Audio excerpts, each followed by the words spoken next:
손자는 지피지기면 백전 불태다라는 말을 했습니다. 남을 알고 나를 알면 100번 싸워도 위험에 빠지지 않는다. 항상 이기지 못해도 위태롭게 되지 않는다라는 뜻입니다.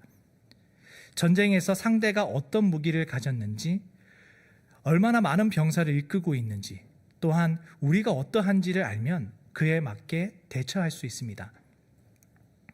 이스라엘도 전쟁을 앞두고 상대를 알려고 했습니다. 여호수아는 2명의 정탐꾼을 여리고로 보냅니다. 군사력, 주요 시설과 구조, 지형 등을 확인하려 했던 것 같습니다. 그러나 안타깝게도 정탐꾼들은 여리고에 들어간 지 얼마 되지 않아 정체가 들통납니다. 2절을 보면 정탐꾼이 여리고에 들어간 그날 밤 한 사람이 왕에게 이스라엘 몇 사람이 정탐하러 왔다고 알려줍니다. 이로써 그들에 대한 수색이 시작됩니다. 정탐꾼은 여리고를 제대로 둘러보지도 못한 채 위기에 처하게 됩니다. 성경은 그들이 성벽 위에 있는 집에 숨어든 것을 들켰다라고 하는데, 이것은 그들이 여리고 내성에도 들어가지 못했다라는 말입니다. 공경에 처한 그들을 라합이 돕습니다.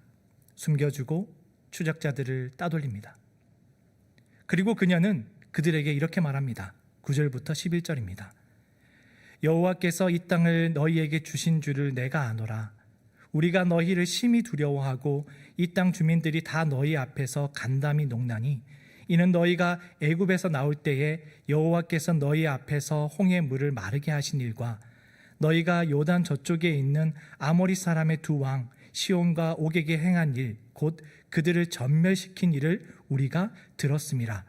우리가 듣자 곧 마음이 녹았고 너희로 말미암아 사람이 정신을 잃었나니, 너희의 하나님 여호와는 위로는 하늘에서도 아래로는 땅에서도 하나님이시니라. 라합이 정탐꾼을 구해준 이유는 그녀가 이스라엘 하나님이 행하신 일을 들었기 때문입니다. 여호와 하나님은 홍해를 마르게 하시고 아모리 사람 2왕 시온과 옥을 전멸시키셨습니다. 이것을 들은 그녀가 여호와가 참 하나님이라 인정했습니다. 여리고 백성은 여호와가 행하신 일로 마음이 녹았고 정신을 잃었습니다. 모두 하나님이 행하신 일을 들었을 때 일어난 일입니다. 라합은 정탐꾼에게 자신이 선대해 주었으니 이스라엘이 여리고를 쳐들어올 때 목숨을 구해달라고 합니다. 증표와 맹세를 구합니다. 정탐꾼은 빨간 줄을 창에 메어 놓으면 그 집을 공격하지 않겠다라고 합니다. 정탐꾼은 라합의 도움으로 이스라엘로 무사히 돌아갑니다. 이스라엘로 돌아온 정탐꾼들은 여호수아에게 그들이 겪은 모든 일을 고합니다. 23절부터 24절입니다. 그 2 사람이 돌이켜 산에서 내려와 강을 건너 눈의 아들 여호수아에게 나아가서 그들이 겪은 모든 일을 고하고, 또 여호수아에게 이르되 진실로 여호와께서 그 온 땅을 우리 손에 주셨으므로 그 땅의 모든 주민이 우리 앞에서 간담이 녹더이다 하더라. 여호수아에게 한 정탐꾼의 보고가 낯이 익습니다. 왜냐하면 라합이 내린 여리고에 대한 평가이기 때문입니다. 정탐꾼은 그녀가 했던 말을 고스란히 여호수아에게 전달했습니다. 정탐꾼은 여리고가 들어가자마자 정체가 탄로나 여리고에 대한 조사를 제대로 하지 못했습니다. 그래서 어쩌면 라합이 해준 말이 그들에게 강렬한 인상을 주었을 수도 있을 것 같습니다. 하지만 저는 이 정탐꾼이 라합의 고백을 인용한 이유를 그들에게 하나님의 역사를 기대하는 마음이 있었기 때문이라고 보고 싶습니다. 그렇게 봅니다. 라합이 구원의 증표를 구했을 때 그들은 붉은 줄을 달라고 했습니다. 저는 그들이 10번째 재앙 유월절을 기억했다고 봅니다. 유월절 날 어린 양의 피를 문설주에 바른 집만이 죽음의 사자로부터 구원을 얻었습니다. 이와 유사하게 그들은 붉은 줄을 단 집을 구원하겠다라는 방법을 제시했습니다. 곧 정탐꾼은 출애굽 2세대인데 유월절을 기억하고 있는 겁니다. 그들이 하나님의 일하심을 기억한 것입니다. 자신이 겪고 있는 일 속에서 하나님의 일하심을 찾은 겁니다. 그래서 라합이 했던 고백을 여호수아에게 보고한 겁니다.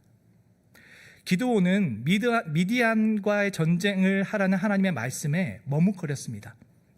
그러나 적군이 하나님이 기드온을 승리하게 하실 거라는 꿈 이야기를 하는 것을 듣고 주님이 전쟁에서 승리하게 하실 거라 확신하며 그 전쟁을 시작했습니다. 마찬가지입니다. 이 정탐꾼들도 그런 기대로 지금 그 이야기를 들은 겁니다. 라합이 해준 이야기는 두 가지입니다.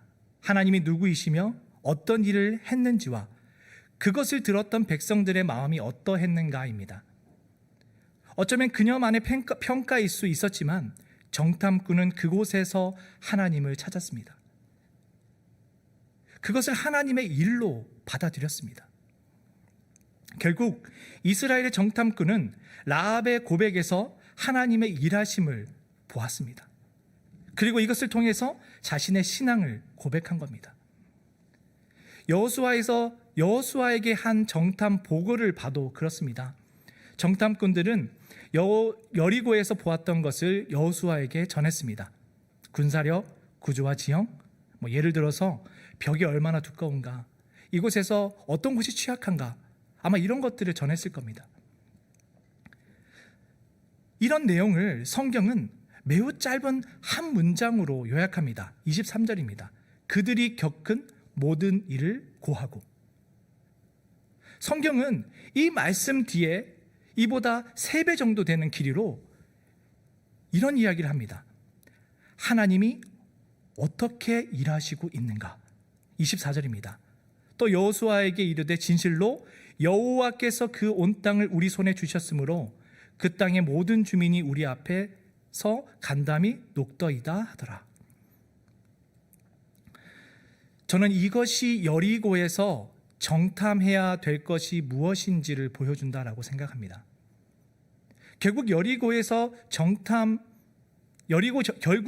정탐에서 중요한 것은 군사력이 얼마나 되느냐, 얼마나 뛰어난 무기를 가지고 있느냐가 아니라 하나님이 여리고에서 무엇을 행하고 있는가입니다. 또한 그 하나님의 일하심을 볼 때 우리의 마음은 어떠한가입니다. 라합은 하나님의 행하심을 보고 마음이 녹았고 정신을 잃었다라고 합니다. 하나님이 생각하지 못한 일을 행하고 있기 때문입니다. 하나님이 지금 일하시고 있기 때문입니다. 하나님과 함께하는 이스라엘을 보니까 그들의 마음이 녹은 겁니다. 전쟁을 위해 적을 아는 것이 필요합니다. 하지만 하나님의 백성은 그것으로 충분하지 않습니다. 하나님의 전쟁을 하는 성도는 이걸 정탐해야 합니다. 하나님이 어떤 일을 행하고 있는가? 하나님의 일하심을 본 우리의 마음은 어떤 곳에 사로잡혀 있는가입니다. 이것이 바로 우리가 해야 할 싸움입니다. 요셉은 형들의 미움을 받아 애굽에서 노예로 팔려갔습니다. 노예로 있는 동안 그는 열심히 일했습니다. 주인의 인정을 받아 집안을 관리하는 위치까지 올라갔습니다. 하지만 보디발의 아내가 억울한 누명을 씌워 감옥에 갇히게 됩니다. 감옥에 가서도 맡은 자리를 성실하게 감당했습니다. 그래서 감수장이의 신뢰를 얻기까지 합니다. 그래 봐야 감옥에서의 일이지만 말입니다. 물론 후에는 우리가 아는 대로 애굽의 총리가 됩니다. 요셉이 어떻게 그 어렵고 힘든 시간을 견딜 수 있었을 것 같습니까? 노예로 팔려간 보디발의 집에서, 그리고 누명으로 가게 된 감옥에서 그는 아마 비참한 심정을 느꼈을 겁니다. 내가 형들에게 그렇게 미움받을 짓을 했나? 정직하게 성실하게 맡은 일을 해나갔는데 나에게 왜 이런 일이 일어나는 것인가? 하지만 그는 자기 마음을 지켰습니다. 이유는 하나님이 자신과 함께함을 보았기 때문입니다. 성경은 하나님이 그와 함께했다고 합니다. 하나님이 그와 함께했고 요셉도 그 주님을 신뢰했습니다. 눈앞에 펼쳐진 상황은 열악하고 어렵고 문제로 가득했지만 요셉은 그 속에서 하나님의 일하심을 보았습니다. 그래서 그는 모든 상황을 견딜 수 있었습니다. 가슴은 타들어가고 아프지만 하나님이 함께하면 괜찮아, 하나님이 내 손을 잡고 있으면 괜찮아 고백했던 겁니다. 그리스도인들이 해야 할 첫 번째 싸움은 하나님이 무엇을 행하시는지를 아는 싸움입니다. 인생이 우리가 세운 계획과는 다르게 흘러가고 기대와는 다른 상황을 마주하기도 합니다. 어쩌면 눈앞에 있는 문제로 고통하고 씨름하고 답이 없다 여기며 포기하고 좌절하고 있을지 모르겠습니다. 그때 우리는 하나님의 일하심을 보아야 합니다. 그러면 기대가 생깁니다. 세상이 달라 보이기 시작합니다. 정작 정탐해야 할 것은 땅이 아니라 우리 마음입니다. 하나님이 어떠한 일을 행하고 있는가입니다. 하나님의 시선에서 이 시간은 훈련의 시간일 수 있습니다. 기다림의 때일 수도 있습니다. 우리를 머뭇거리게 만드는 것이 무엇입니까? 그리스도인들이 해야 할 두 번째 싸움은 자기 마음이 무엇에 정복되어 있는가를 깨닫는 것입니다. 계산과 상황 판단이 빠르면 대처 능력이 뛰어납니다. 눈치가 백단이면 유익한 것이 많습니다. 하지만 이것이 과하면 하나님의 일하심을 제한할 수 있습니다. 현실적 해결 능력을 찾기 때문입니다. 불가능해 보이는 일도 하나님이 일하시면 역사가 일어날 수 있다라는 그 기대가 변화의 시작이 됩니다. 어떤 문제가 있어도 괜찮습니다. 그것보다 하나님이 더 크면 문제는 작아집니다. 하나님이 우리 가운데 일하고 있다는 확신이 있으면, 우리 손을 붙들고 있다는 것을 알게 된다면 용기를 낼 수 있습니다. 그때 우리의 마음이 하나님께 녹아내립니다. 하나님이 행하신 일로 정신을 잃어야 합니다. 하나님께 휩싸여야 합니다. 우리도 이렇게 고백할 수 있었으면 좋겠습니다. 하나님이 함께 한다면 괜찮아. 하나님이 내 손을 잡고 있으면 돼. 기도하겠습니다. 하나님 아버지, 우리가 눈앞의 환경을 보기보다 하나님의 일하심을 찾는 자가 되게 하여 주옵소서. 주께서 우리 인생을 주관하여 주시리라 믿습니다.